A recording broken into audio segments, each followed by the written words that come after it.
Il n'avait pas changé depuis 2017. Anne-Elisabeth Lemoine victime d'un combat sur l'eau surprise.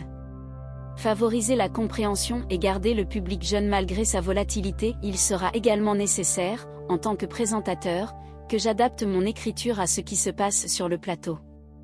Un ensemble de 600 mètres carrés sur lequel le présentateur de midi ou le soir devra se déplacer selon les séquences discutées. Un espace est par exemple dédié aux invités, un autre à la séquence « Expliquez-nous » au cours de laquelle Nathalie Renaud pourrait, par exemple, se retrouver dans le claquement d'un doigt immergé dans une forêt pour parler des incendies.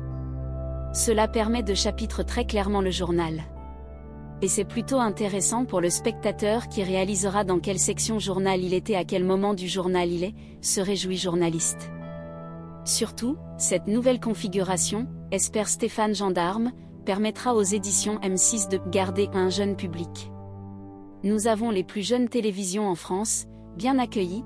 Dans l'introduction, Guillaume Charles, directeur général des programmes La Chaîne. Les nouvelles de la chaîne sont suivies moyenne par un public âgé 47 ans. Nous essayons saisir leur code, et c'est modestement de Stéphane Gendarme, non dû au fait que les jeunes ont abandonné la télévision en faveur numérique pour s'informer.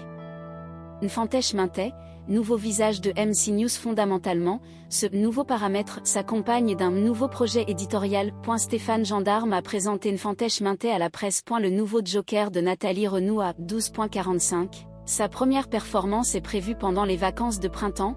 Elle co-présenta dans le 12.45 samedi Inspiré ou, aux côtés de Dominique Tanza. De 9 à 10 minutes, cette section, plus positive dans les nouvelles sévères, visera notamment à dépeindre le portrait des gens qui réussissent. D'autres nouvelles sections, telles que Nous avons enquêté et Nous avons vérifié, enrichira également les éditions de 12.45. Responsible Planète, lancé il y a environ un mois et porté par journaliste Samuel Duhamel, insiste dans le 19.45 sur les actions quotidiennes qui aident à lutter contre le réchauffement climatique.